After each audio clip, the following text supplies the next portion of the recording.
I call upon the Chair of Governors, Mrs. Angela Briggs, to address the audience.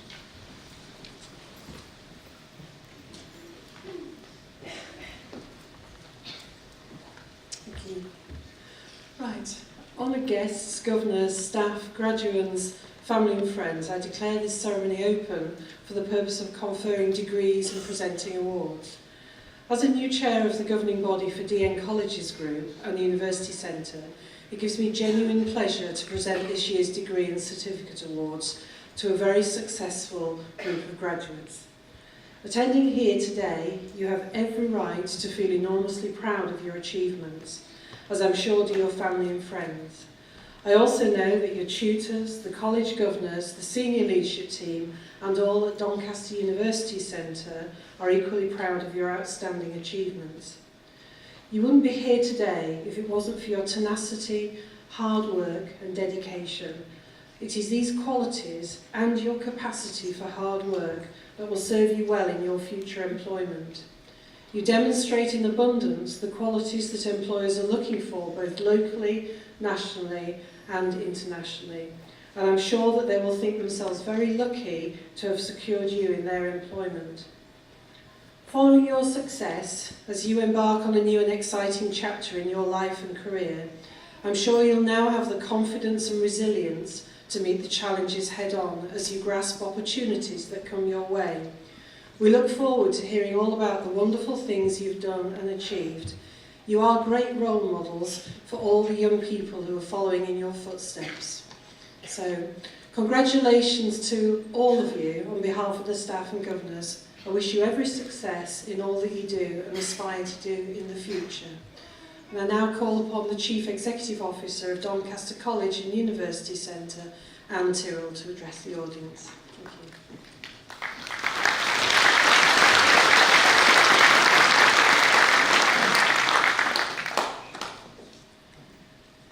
Honoured guests, Deputy Lieutenants, Governors, staff, family, friends, and of course our talented graduates. It's an honour and privilege to address you today. You are a significant source of pride for us, and we are justly proud of your achievements. We're also proud of our excellent staff team who've worked hard to support you, helping you to build your confidence, build your belief in your own ability, and I'm sure you will build on your own success. The University Centre here grows in strength each year, working locally, regionally, nationally and internationally. The University Centre at Doncaster College is our university, it's your university, working in partnership with the University of Hull, with Cumbria University and with Sheffield Hallam. We've established a really proud tradition of graduating in Doncaster.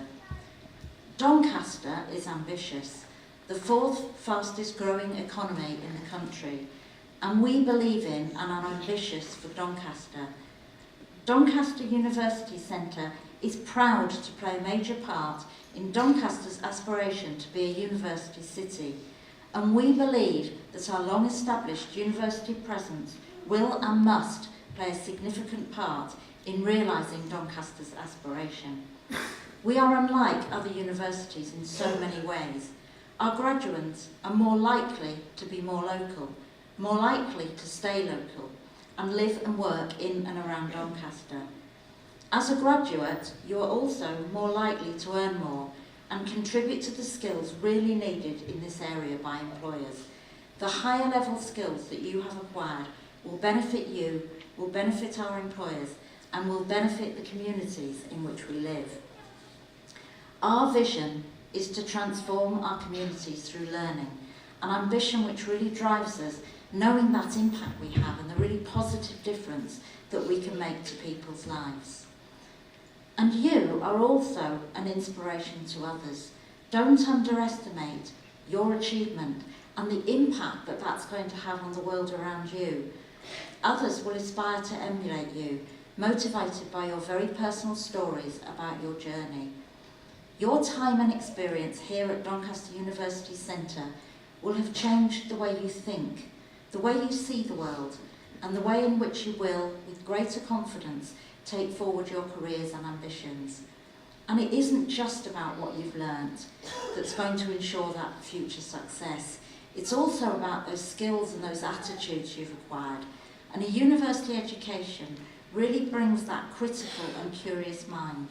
And your demonstrated skills and attitude to work are those sought by employers looking to recruit a qualified, competent and productive workforce. We all have those moments when we never believe that we're going to get to that next step. And I'm absolutely sure that you've all had those moments in your journey too. And it's that resilience that we build, it's that sacrifice that we make that helps us get above and beyond those moments and takes us further than we ever believed that we could. And all of you here today should just be so proud. You should be proud of the seat that you're sitting in, because that's your seat. It's yours by right, and it's only because you've earned it. And you've earned it through hard work, through commitment, through sheer determination to succeed, and through motivation driven by that knowledge and that self-belief. And learning is so powerful. Learning can and does unleash something in you that you never knew existed. It takes you to that ever extra level where you know you've achieved more than you ever believed was possible. And at the University Centre, we also know that that success comes from partnership. And that's one of our core Aspire values, as well as hard work and sacrifice. And that's a partnership between our teachers, our students, families, friends, employers, staff, and I'm sure that you want to thank them for all the support that they've given you over your student years. And they'll want you to make the most of the skills you've developed and go on to that successful future. And so do we. So I would like at this point for all of the graduates to just stand up, please.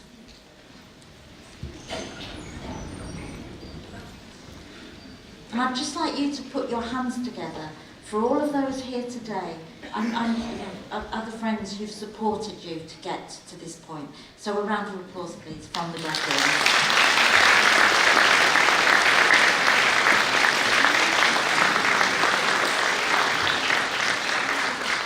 Thank you. You can sit down now.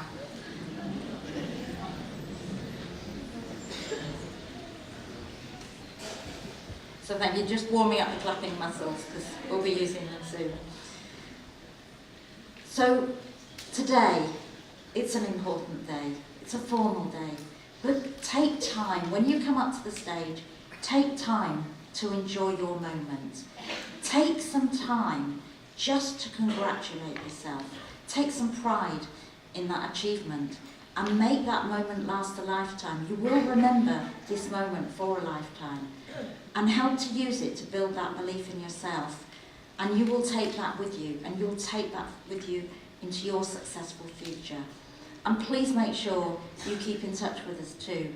You're part of our family too, and please let us know your proudest moments in future years.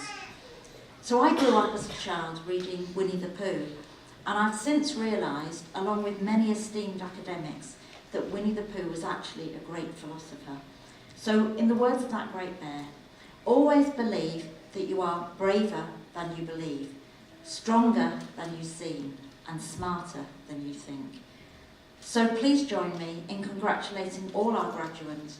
We wish you the very best of luck for the future, and we're now going to go on to record and to celebrate your success. Thank you.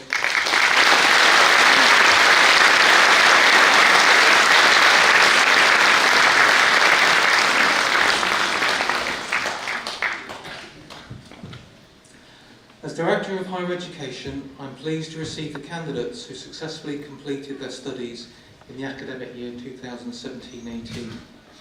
I ask Colin Johnson, Associate Dean for Student Experience in the Faculty of Health Sciences at the University of Hull, to congratulate graduates by shaking their hands.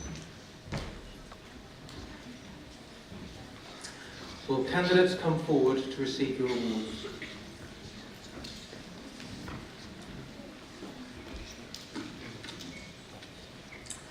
Certificate for the Early Years Advanced Practitioner, Anna Whitehead.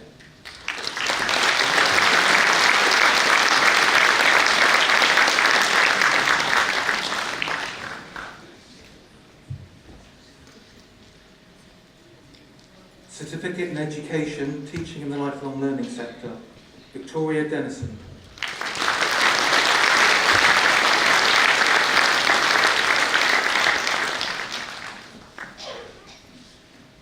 Zoe Graham.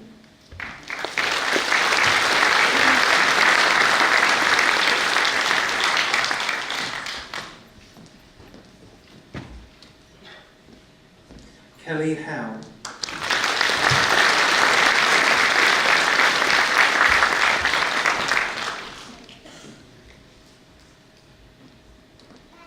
Nadine Palmer.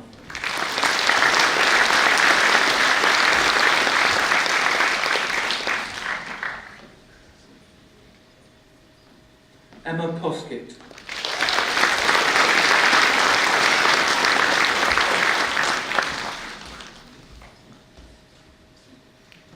Sarah Wilson.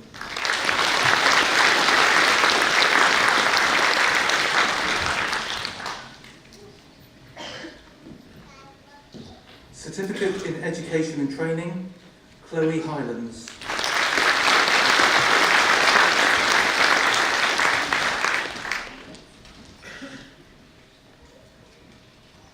Kerry Lamont.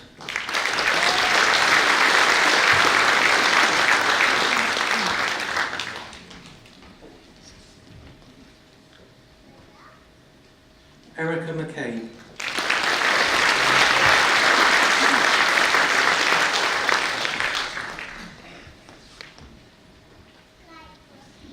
PGCE in Teaching in the Lifelong Learning Sector, Connor Anstey.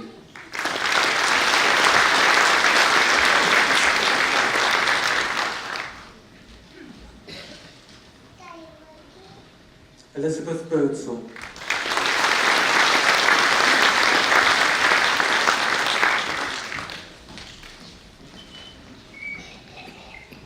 Richie Bywater.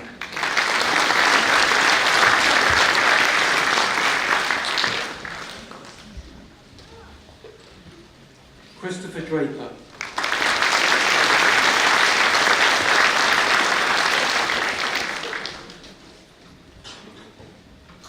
Nathan Fawley.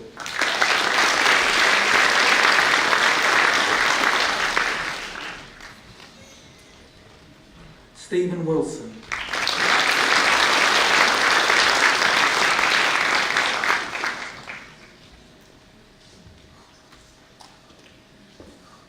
Foundation degree in Early Childhood Policy and Practice, Samantha Green.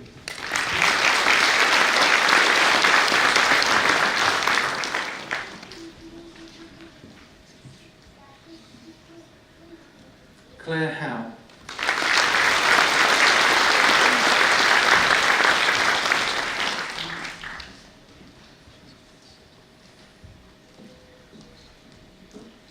Małgorzata Kwasniewska.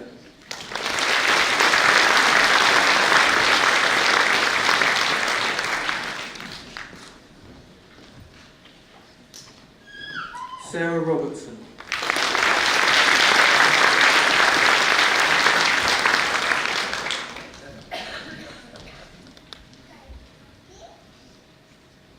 Catherine Rogers.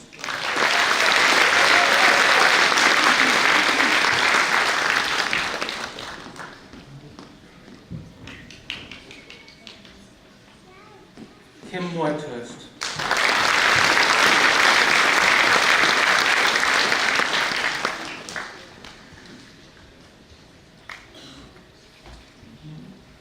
Foundation degree in supporting children with special educational needs and disabilities, Gemma Akings.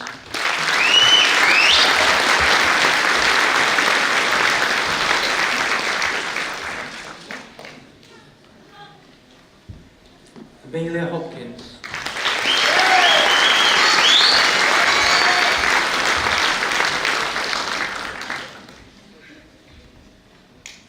Lisa Story.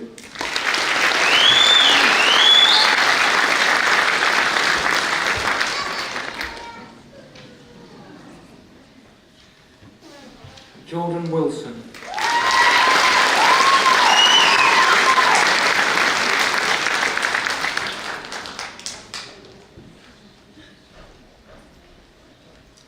BA Honours Early Childhood Studies, Nicole Bailey.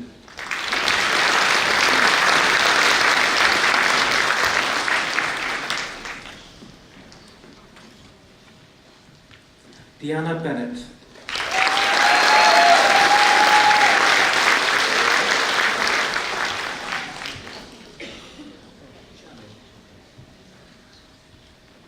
Leah Black.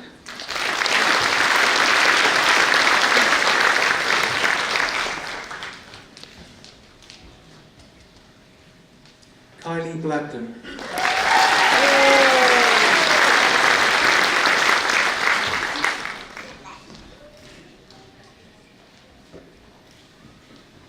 Kimberly Burns.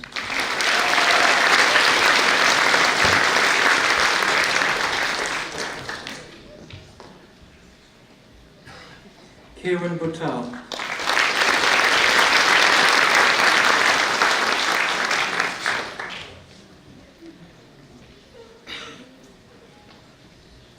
Alice Campbell.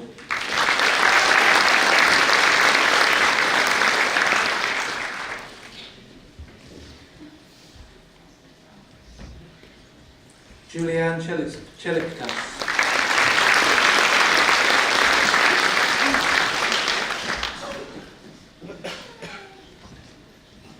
Leanne Clark.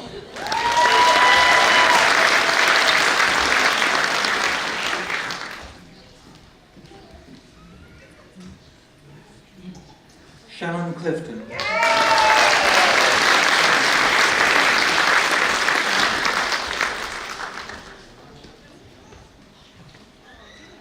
Sophie Copley.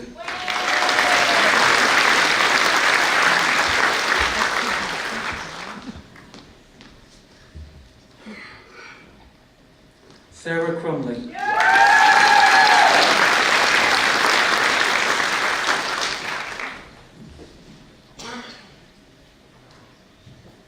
Sharon Davies.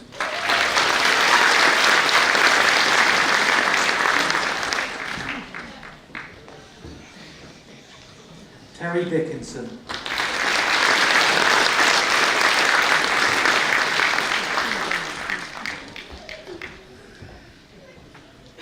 Stephanie Doherty.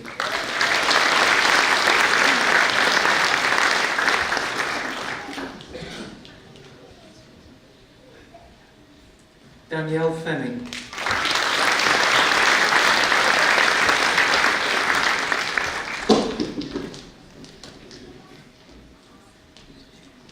Lauren Fitzpatrick.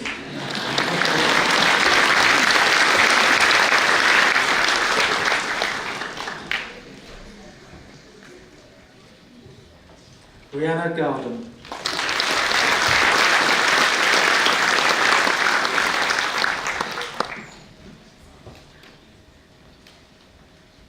Julia Harling.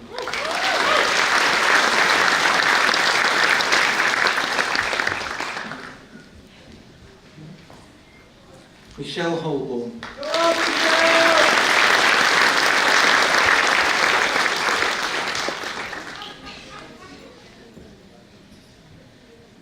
Rebecca Hudson.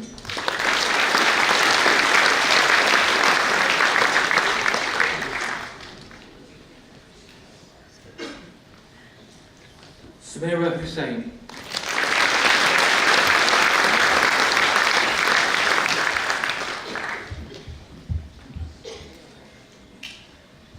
Barry Hutton.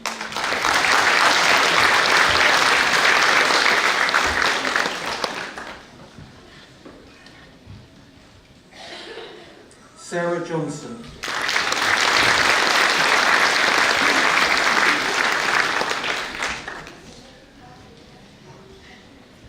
Ira Jones.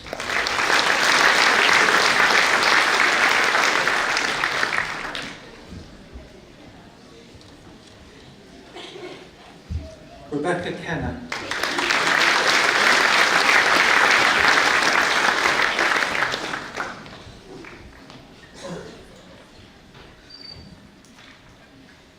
Emma Lindsay.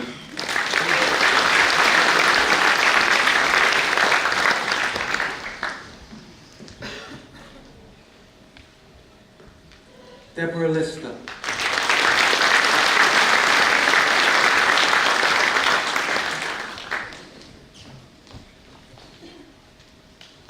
Anna Lynn.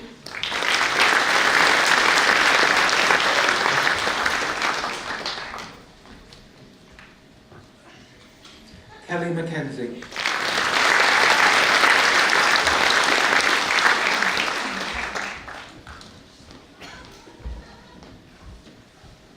Carrie Ann Marsden.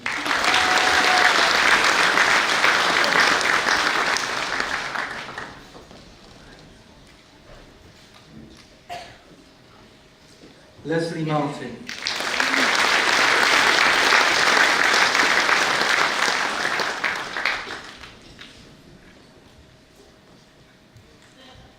Roisin McArdle.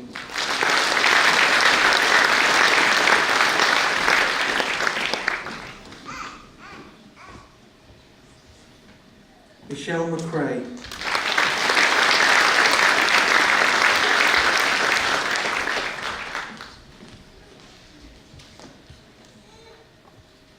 Danielle McDowell.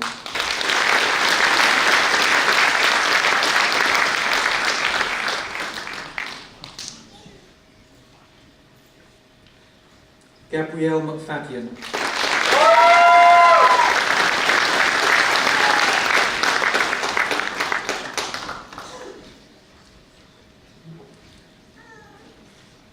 Claire McElwain.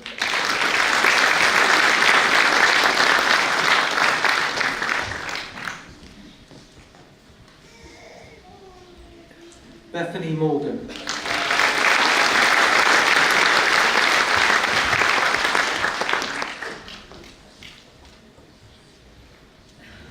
Claire Nisbet.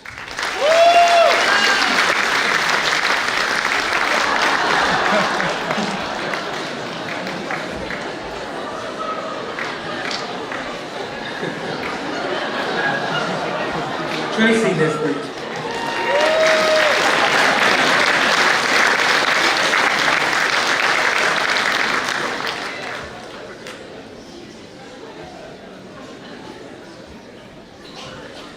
Chloe O'Callaghan.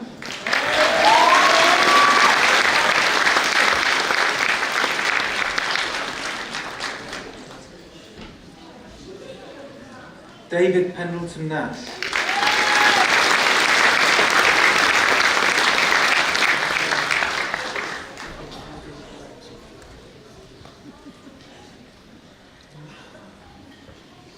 Denise Perry.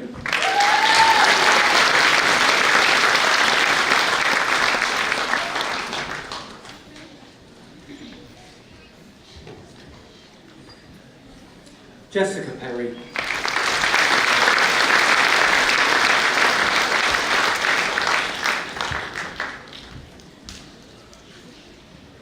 Abby Pride.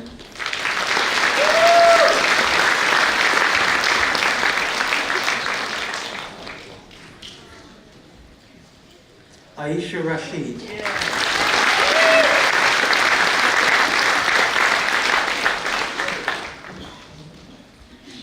Lucy Robinson.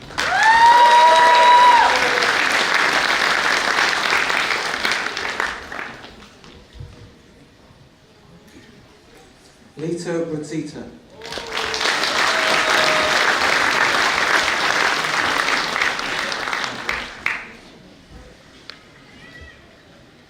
Caroline Sandbrook.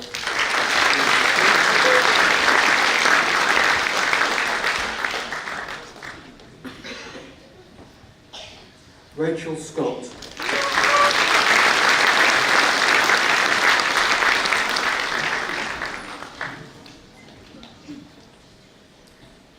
Natalie Shields.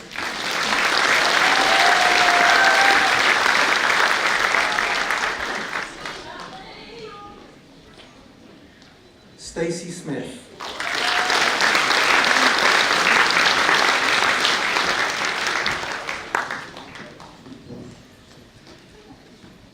Jacqueline Southwood.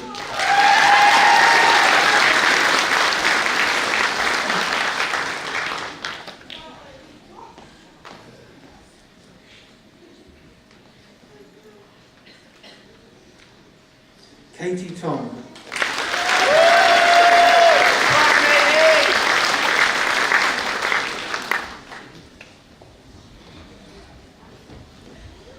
Femke Maria Vandenberg.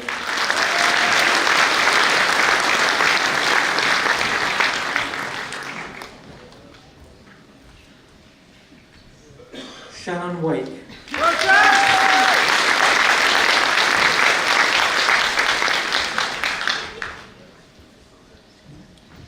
Antonia Walker.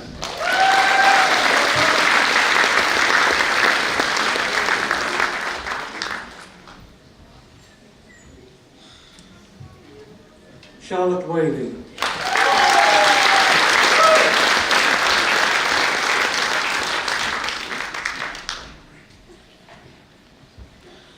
Danielle Wilson.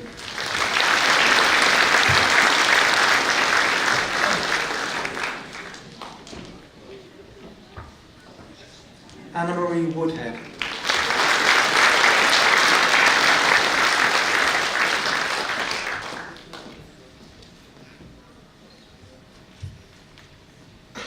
Emma Young.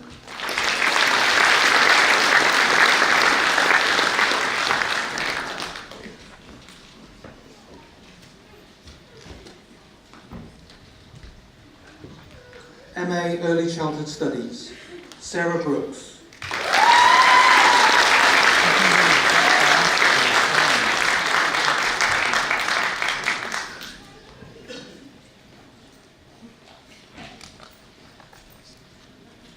Leslie Clark.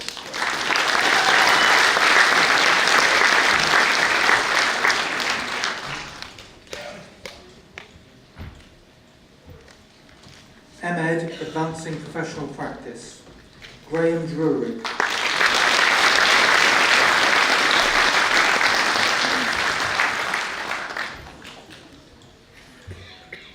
Diploma in Therapeutic Counselling, Simon Ackroyd.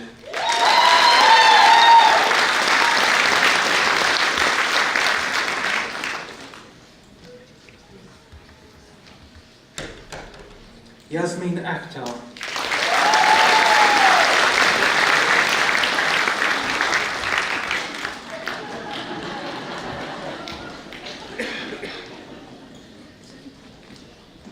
Sarah Jane Almond.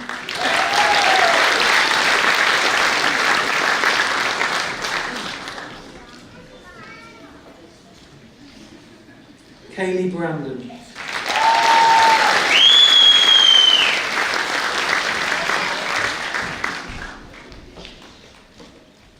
Marie Butcher.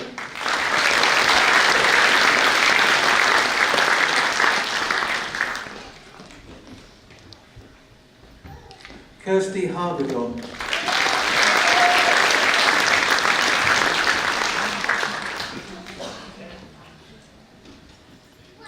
Nicola Johnson.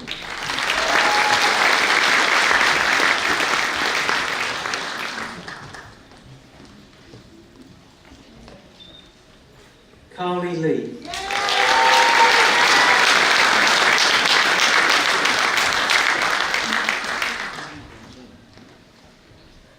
Nicola Mellor.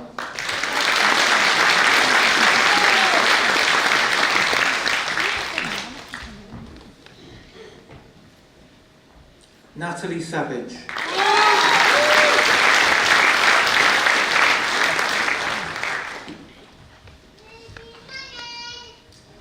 Andrea Sissons.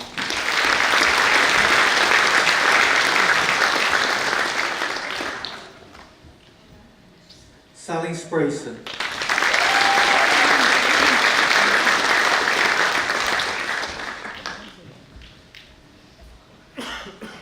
Penny Staniforth.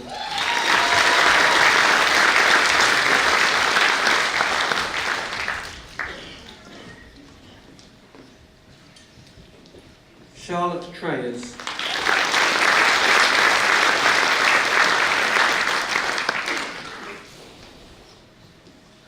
Kimberly Tyus.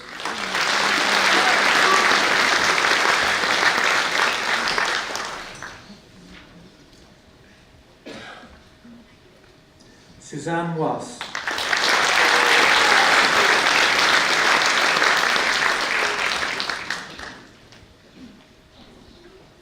Julia West.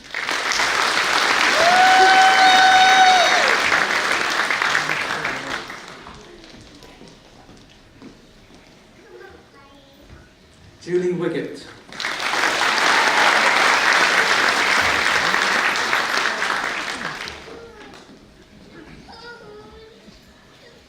Gillian Zerbia.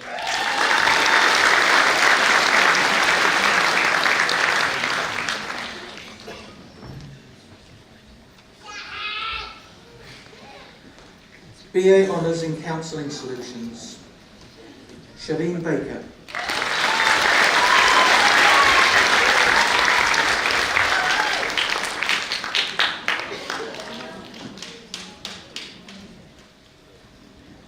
Joanne Beastle.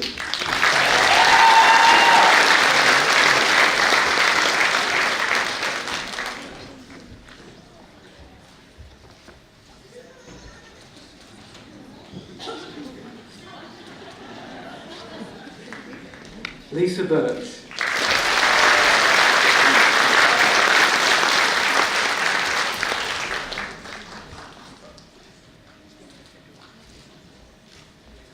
Chantel Branston.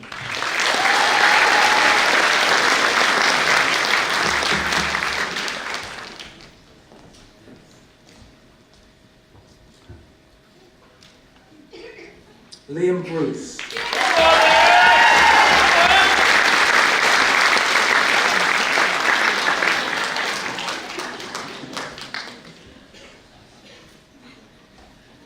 Rachel Cook.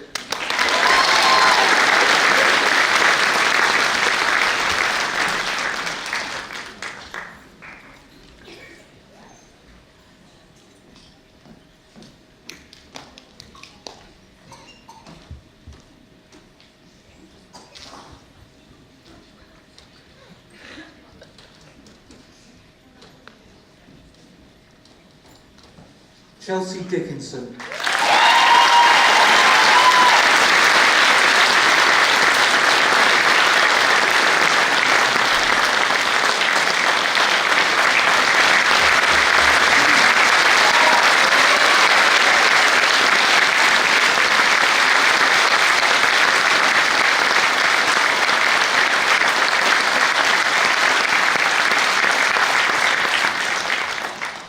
Joanne Gregory.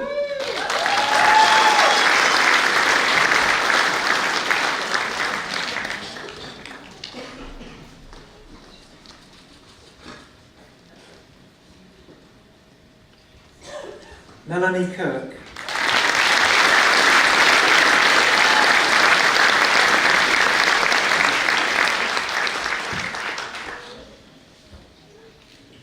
Lisa Markwell.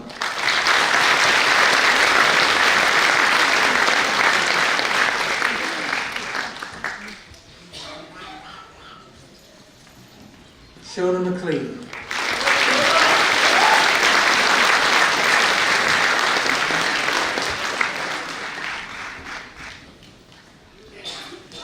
Judith Miller.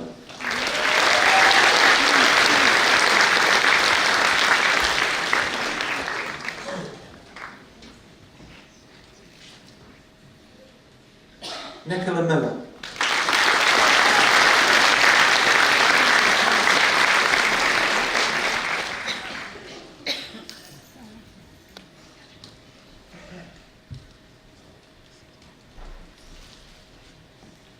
Sarah Murphy.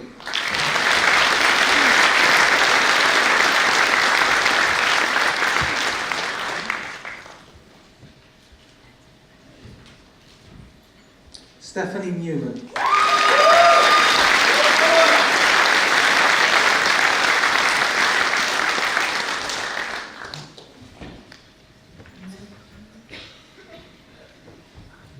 Margaret Strange.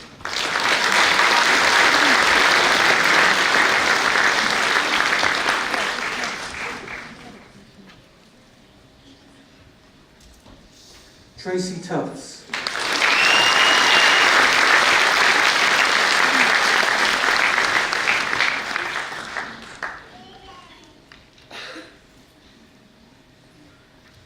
MA in Relationship Therapy, Charlotte Dean.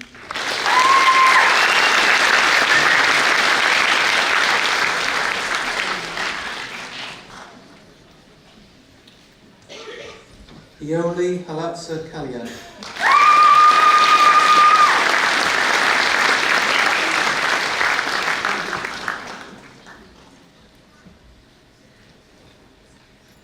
Christine Hannay.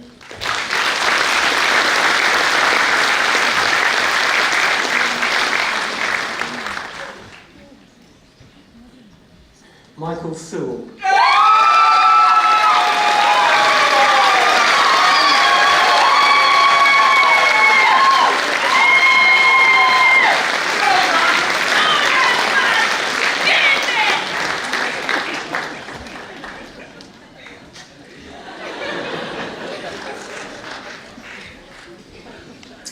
That completes the awards to candidates. I can now confirm that all candidates have received their awards.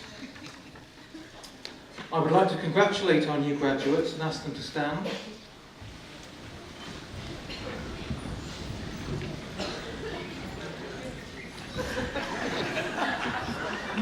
Honoured guests, governors, staff, graduands, family and friends, please join me in applauding our graduates.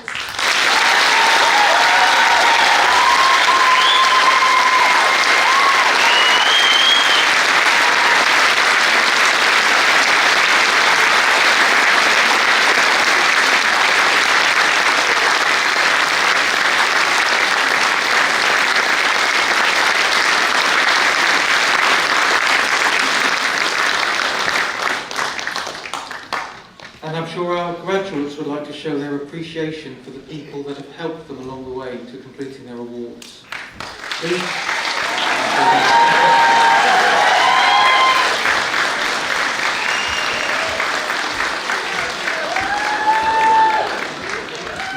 Thank you. You can sit down now.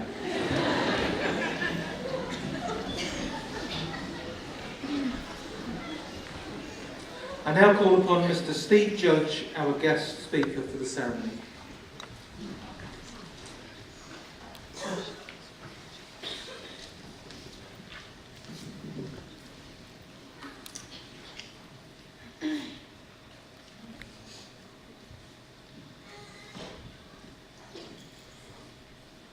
Go GB! Come on, Great Britain! This is what they were shouting to me. I'm out in China, Beijing. I've just done a triathlon. Not the whole thing, to be honest. I've done the swim, I've done the bike, and now I'm doing the run section. I've got 5k, and I'm running up and down. I'm just coming around the final corner, and that's where the grandstand is, and the audience. And they're shouting, "Come on, Steve!" And I can't help but smile, because it lifts me up a little bit, and I run faster. But then I also think that while I'm smiling, I can't get the oxygen in. So I think, okay, stop smiling, just concentrate on what I'm doing. And I look ahead of me, and then I see it. That thing that I've been working towards, my goal, the finish line, up ahead of me. I start getting a bit nervous now. I'm thinking, okay, don't smile, don't be nervous, keep running as fast as you can. I'm running as fast as I can, go on, cross the finish line, cross the finish line, yay! And I punch the air in triumph, and I immediately turn to the audience, and I salute them with my fists. And as soon as I cross the finish line, this official comes up to me, and he gives me a medal straight away. In fact, I've got the medal here. Oh, medal here. So he put this round my neck straight away. And I thought, wow, that was quick. Did I win? Is it gold, silver, what colour is it? And it's got some writing on it. And I thought, okay, well, it's all in Chinese. I can't speak Chinese. So I turn it over and it's got some more writing in English. And it says Finishers Medal. Oh. And I look around me and everybody's got them. Everybody's got a Finishers Medal. But then I suddenly realised that I was hugging this medal really tightly. Because it meant so much to me. Not only was I representing Great Britain, and not only was I out in Beijing, and not only had I done a triathlon, which is amazing in itself, but 9 years before this photo was taken, I was told that I may never walk again. And so that's the journey that I'd like to share with you today.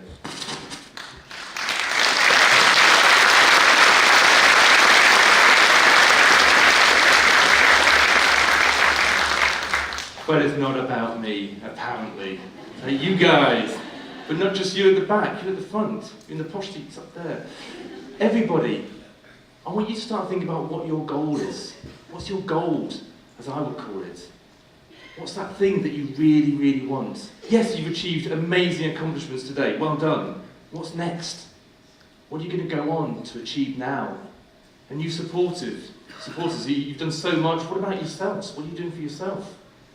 I want you to think about what's that thing that makes you nervous? What's that thing that makes you excited inside? What's that thing that when you think about, you get excited and you can't help but smile maybe, just a little? And why not? Because that's what life's about, surely, is to be happy. So while I go through my presentation, I want you to think about the messages I give out and how you can adapt them and adopt them and use them to propel yourself forward as to whatever is next and what your goal is. But before we carry on, I want to get some calibration on the applause, because there's 3 levels of applause. I think I've heard quite a variety today already, which is good. But the level 1 for calibration is very polite one. You might get this as the cricket ground. Okay, it's like a pitter-patter of rain, pitter-patter of hand. So we're going to practice that after 3. 1, 2, 3. Ah, that's very polite. It's lovely. And I've heard that one, yeah.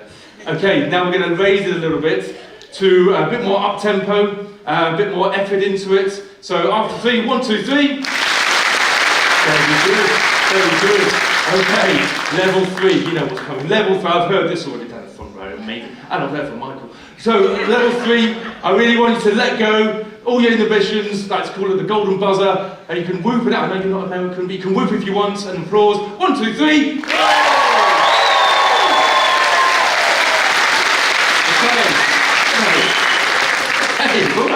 Okay, very good.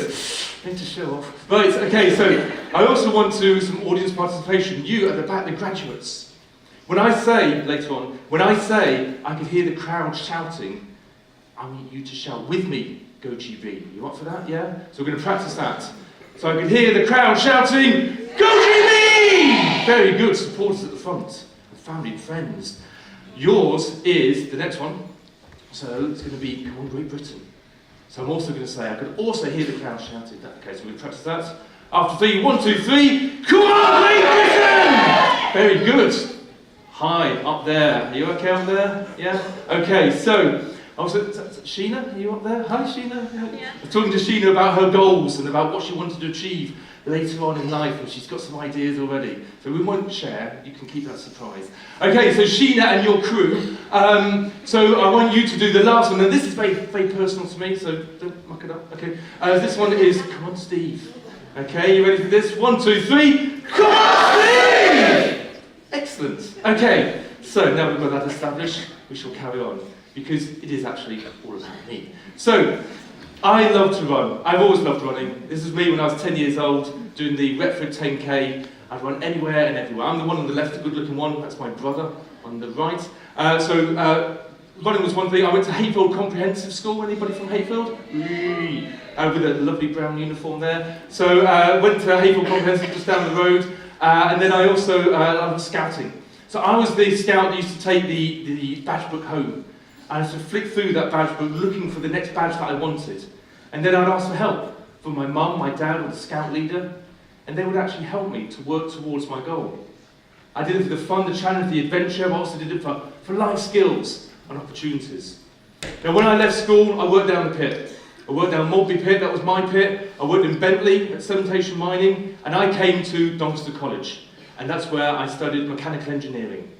I achieved my HMC.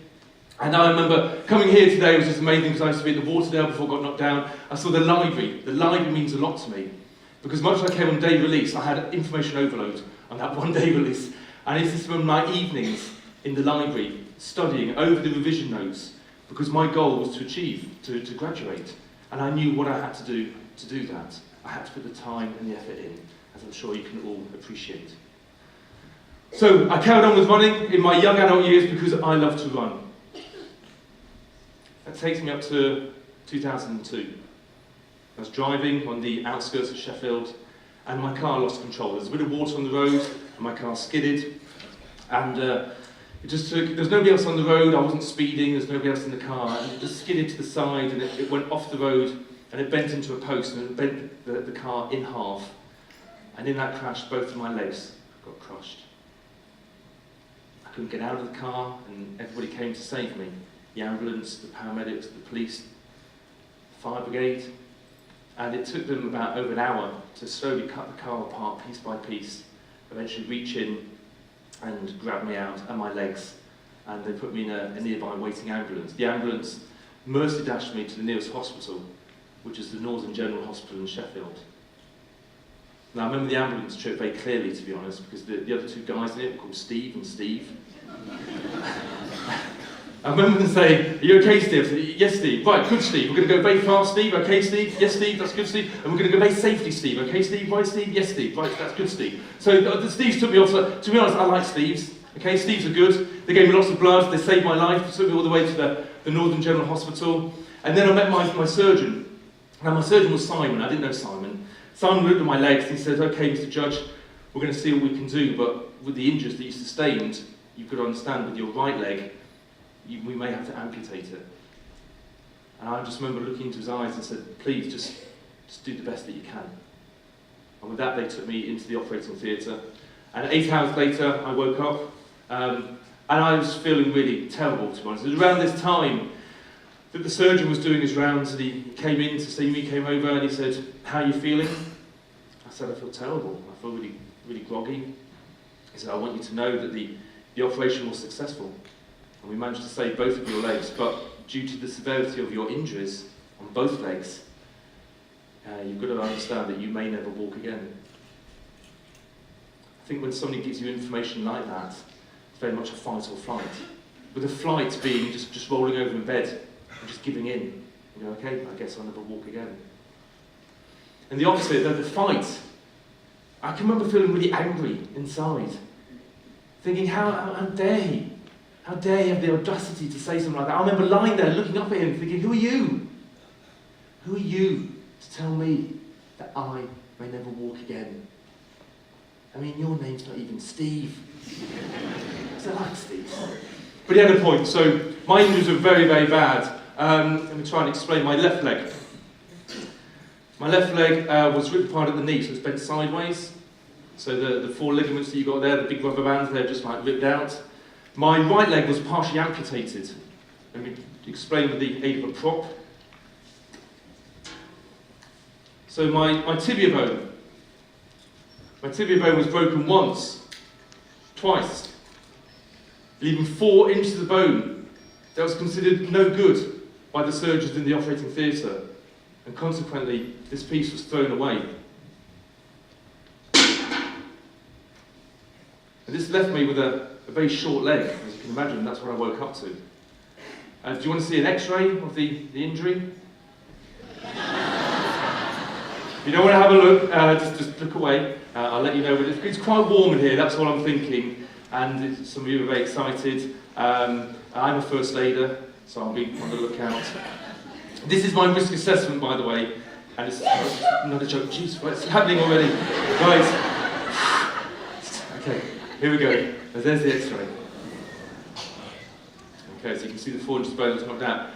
The next slide is more graphic, so you might want to look away. This is the photo.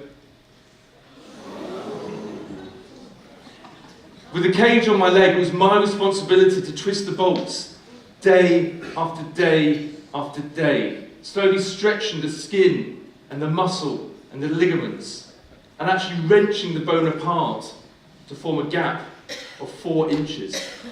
And that's what I had to do. Now, during that process, there's lots of complications and rehabilitation, lots of physio. Has anyone done a physio? Put your hand up if you've done some physio. Yeah, isn't it the most boring, painful, monotonous thing ever? I did lots of that.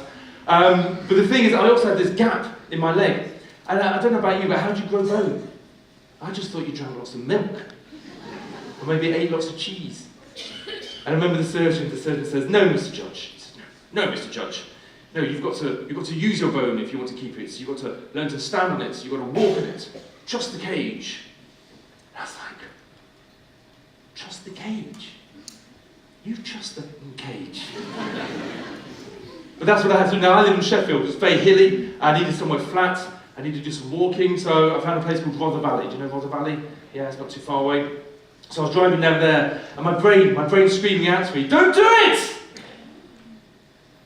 Getting out of the car and grabbing my crutches, bracing myself as I slowly put my foot down. Ah! The pain shoots through me, made me feel cold and lightheaded. Ah! Just seeing the people in the park, they're like, "Whoa, what's this guy doing? He's crazy." But I'm stepping bit by bit, grunting out loud, until eventually I saw ahead of me the bench was closer than the car behind me. I got to the bench, and I sat down, and I rested, and I recovered, and I wiped the tears away. I stopped my watch at 34 minutes, and I looked at my pedometer, half a mile. It's a joke. I used to be a runner. That was nothing. I felt demoralised, deflated. I remember looking down at my cage, and all the pins were bleeding. I couldn't have gone any further. I couldn't have done any more. I knew at that stage that I'd been the best that I could be. And because of that, I had no regrets. I also started feeling cold. I picked myself up, and I remember walking back to the car, grunting out loud on every single step, getting back to the car, closing the door so that nobody could see me crying. When I got home, I collapsed. That night, I had a sleepless night with muscle spasms. And the next day, I was completely exhausted. And the day after that, I got up and I did it all again. And sometimes I fell, and many times I cried. But eventually, I got past that first park bench and onto the next park bench. And then after that, I could see the next park bench, and I achieved that over the weeks. And round the top of the lake to the next park bench. It's a good story about benchmarking here, if you think about it. But over the next year and a half, my bone, it did grow back, and the cage was removed. And I did that by following my message of being the best that I could be and having no regrets. And I'd achieved my goal. My goal was very much about getting back to normal. I suddenly realised there's no such thing as normal. I had to start thinking about what I could do and what I couldn't do. Let me explain my disabilities. My left knee, we don't talk about the left knee much, but I've got the 4 ligaments replaced by ligaments from a pig. So I've got them in my knee. I've got severed nerves, so I've got lack of feeling below my knee and lack of movement in my foot. And I feel a little bit guilty when I have bacon sandwiches, just saying. My right leg is the right length, we know that for sure, which is good, but I've got lack of calf muscle, the skin's not very good, very fragile, and my foot is, I can't move my foot much. To show you physically, on my left foot, I can just about jump, it's good physio. And my right leg is, okay, I'll show you again. Okay, so there's nothing there at all. But I had to start thinking about what I could do rather than what I couldn't do. So I couldn't run anymore, but I could swim, so I swam. I got onto a bike and started cycling. This is brilliant. And somebody said to me, Steve, you're always pushing yourself, always setting goals. Have you always been like this? And I thought back to my childhood, to my youth, and I thought in scouting, with the badges. I love those badges. And I found this photo of me. This is when I was 10.5 years old. And I've got the Cub of the Year award there, for functional adventure. But most importantly, on my left arm, of my first 3 badges that I ever got, the red, yellow and green one. And those are swimming, cycling and running. And that gave me the compulsion to look for a new challenge. So I went on the internet and I was looking for a challenge, swimming and cycling. The only thing I could find was a thing called triathlon, swimming, cycling and running. I thought, oh damn, never mind. And then I thought, well, maybe I could do it, but I could just walk the running section. So I scrolled down, but there's a thing called para-triathlon, triathlon for disabled people. And I thought, oh, I wonder if I went down there and they did a few tests on me, gave me some exercises to do, asked me lots of questions. And after the assessment, they said, Mr. Judge, you are disabled. This for me opened new doors. I had no excuses to lean on anymore. And they said, Steve, can you run? And I said, not yet. But I've got a goal now. Now I hadn't run for 7.5 years. But now I had a goal, and I started doing it, and I must admit I sound like a one-legged elephant coming down the road, but I was running. So that brings us up to the race. It's up Rother Valley, where I did all the walking rehabilitation, meeting para-athletes from around the UK, guys with missing arms, missing legs, visually impaired or completely blind, doing a triathlon. Amazing people. So the race starts, we're in the water, the horn goes off, and we're swimming away as fast as we can. We come to the end of the swim, I come out of the swim, I get to the transition where my bike is, my bike's there, so is everybody else's, so I'm in first place out of my category. This is awesome. I grab my bike and I'm cycling along now, pedaling as fast as I can, going round the reservoir, round Rother Valley, I get to the end, I wrap my bike and I'm still in first place. So now I'm onto the run. I hadn't done much running, so I'm pushing as fast as I can, but as I'm running around the course, running around the park, I can see those park benches that I used to be sat down on. And as I'm running past them, I can see myself sat there in tears, in pain. And I remember thinking, that's not me anymore. I've moved on. I've moved on from that. And that gave me the compulsion to push myself even further, even faster. And I'd run and run 1K, 2K, 3K, 4K. I could hear the tannoy screaming out. And I'd run down the final straight and across the finish line. And I became the British champion on that day for my category.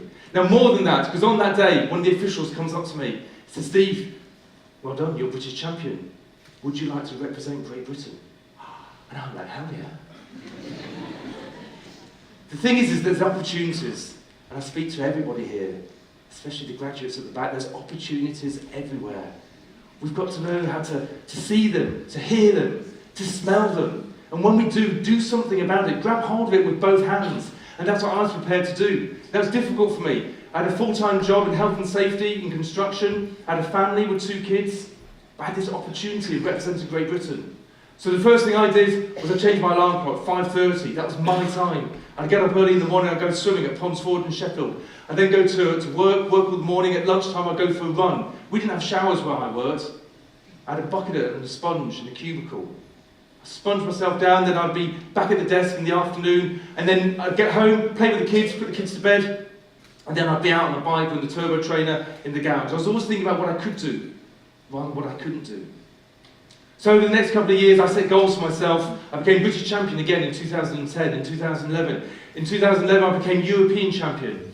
And in 2011, I set myself the goal to become world champion. So this takes us to China, Beijing. Are you ready? Okay, this is your part now, okay, what we talked earlier. Okay, so we're in Beijing. And there's amazing meeting the power athletes from around the world. Again, people not leading on their excuses. We line up. And then the announcement comes, representing Great Britain, Steve Judge. You're nervous enough as it is, but then you're even more nervous. You get into the water and you're waiting for the horn to go, ah! And you're swimming as fast as you can. High elbow, reach long, pull strong, you give paddling. I come out of the water, I get to the transition. My bike is there, so is everybody else's. I'm in first place against the rest of the world in my category. I set off on the bike. Cycling now, head down, pumping my legs as fast as I can, and I'm looking straight ahead. Now, there's not much time to grab water, but I'm grabbing when I can, and there's people overtaking me. The things with power triathlon, there's lots of different categories depending on your disability, and I'm not always quite sure who's in my category. So as people are overtaking me, I'm kind of watching them and looking at them and seeing how many legs they've got and how many arms they've got. I'm thinking, no, it's okay. Oh, chase that one. So I'm doing the bike, it's about 20k. We come off the bike and I wrap my bike in my transition area and there's no other bikes. I'm still in first place. So there's a 5k run. We're running along, it's a loop circuit, so I can see the American, the French guy. They're hunting me down, they're chasing me. I'm running as fast as I can. And then I come around to the last corner and I can see the crowd. And the crowd are going loud. They're shouting, "Go GB!" And they're saying, "Come on, Great Britain!" And they're shouting, "Come on, Steve!" And I'm trying not to smile, but I can't hold it back because it makes me go a little bit faster and then see ahead of me my goal, that thing that I've been working towards, the finish line. And I push it and I cross the finish line to grab the gold medal.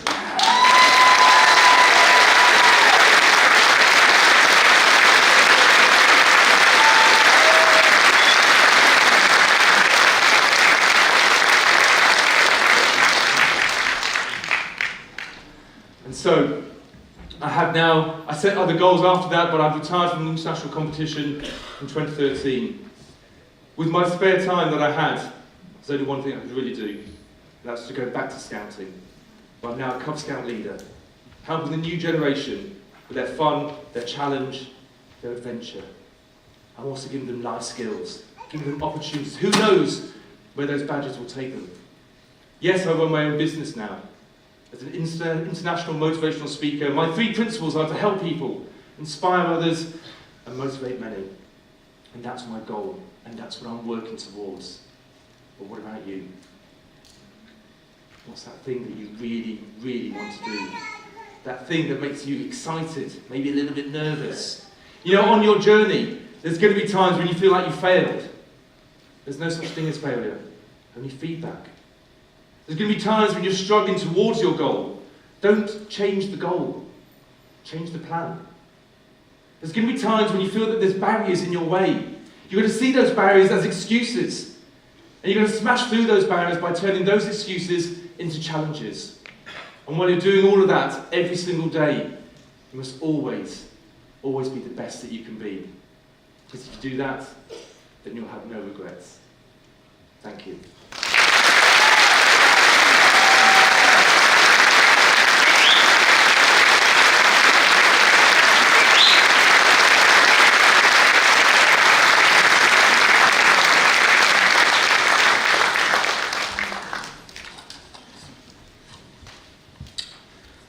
On behalf of the College and University Centre, I'd like to thank the staff who've organised and operated the event today, and the teaching staff for their skill and dedication in providing a programme of teaching.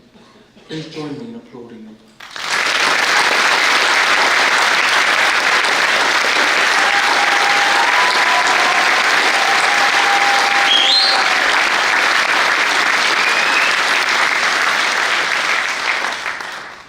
That concludes the ceremony. Guests, please stand while the graduates exit.